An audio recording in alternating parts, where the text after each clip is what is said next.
ভিডিওটা ছিল সরস্বতী পুজোর দিন, আর এবছর সরস্বতী পুজোতে না আমিও ভাবলাম বাড়িতে একটু ছোট্ট করে সরস্বতী পুজো করি। আগের বছর সরস্বতী ঠাকুরের এই মূর্তিটা না আমার কাছে ছিল না, এবারে ইন্ডিয়া গিয়ে আমি এই মূর্তিটা এবারে এনেছিলাম।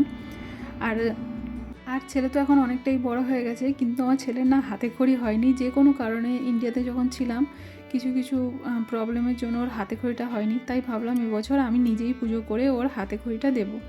আর ইন্ডিয়া মার্কেট থেকে এই আম শাখাটা এনেছিলাম, আর এই আম শাখাটার দাম নিয়েছিল প্রায় 2.5 ইউরোর মতো, মানে ধরুন ওই 250 টাকা।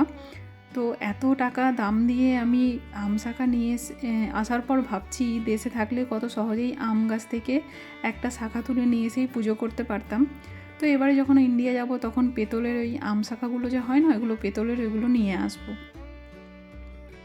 অনেক সকাল সকাল উঠেছিলাম, সকালবেলা উঠে স্নান ধান করে মানে বাসি ঘর ঝাঁট দিয়ে আমি পুজো শুরু করেছিলাম। আর ছেলে যাবে স্কুলে, তাই ওকেও আমি হাতে খড়ি দিয়ে পুজোটা পুষ্পাঞ্জলি দিয়ে তারপরে ওকে স্কুলে পাঠাবো। আর এখানে স্কুলগুলোতে তো সরস্বতী পুজো বলে কিছু হয় না, সেই জন্য এখানে ছুটিও থাকে না, তাই এখানে আমি ওকে সব কিছু পুষ্পাঞ্জলি টলি দিয়ে তারপরে ওকে আমি স্কুলে পাঠাবো।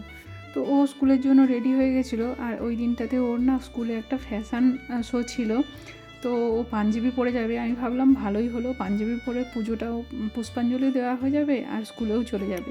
ওর বাবা ওকে রেডি করা, স্নান দান করিয়ে আমি প্রথমে যে পুজোটা হয় সেটা এখন করে নিই।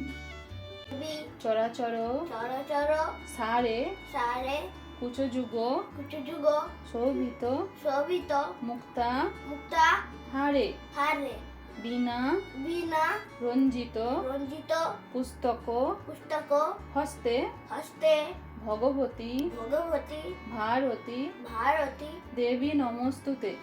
দেবী নমস্তুতে ওম নমস্তুতে। নমস্তুতে। হ্যাঁ, এবার নম করো না, ঠাকুরকে প্রণাম করো না।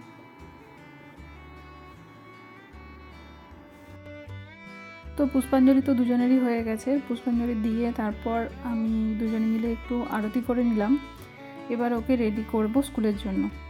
তো ছেলে তো স্কুলে চলে গেছে, ছেলে স্কুলে যাওয়ার পর আমি ভোগ রান্না করেছিলাম ঠাকুরের জন্য। তো সেই ভোগগুলো দিয়ে আরেকবার আমি ঠাকুরকে পুজো দিচ্ছিলাম।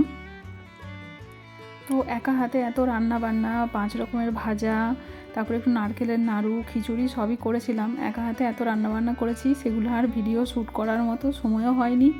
তো সব কিছু কাটাকুটি করে ভোগ রান্না করতে করতে অনেক দেরি হয়ে গেছিলো। তারপরে আমি ঠাকুরকে ভোগ দিয়ে একটু পূজা করে নিয়েছিলাম।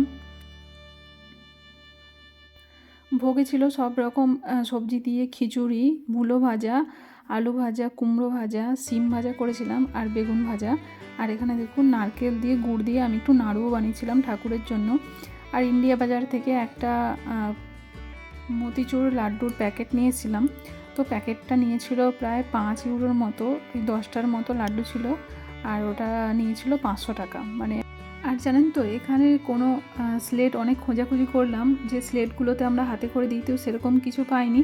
সেই জন্য একটা কাঠের বোর্ড ছিল, সেটার মধ্যেই ছেলের হাতে করে আজকে দিয়েছি চক দিয়ে। এই যে কাঠের বোর্ডটা দেখতে পাচ্ছেন, নিচে আছে কালার পেন্সিলের, তো ওই বোর্ডটাতেই ছেলের আজকে হাতে করে দিয়েছি। আমার এই ছোট্ট পুজোর ভিডিওটা আপনাদের কাছে কেমন লাগলো অবশ্যই কমেন্ট করে জানাবেন।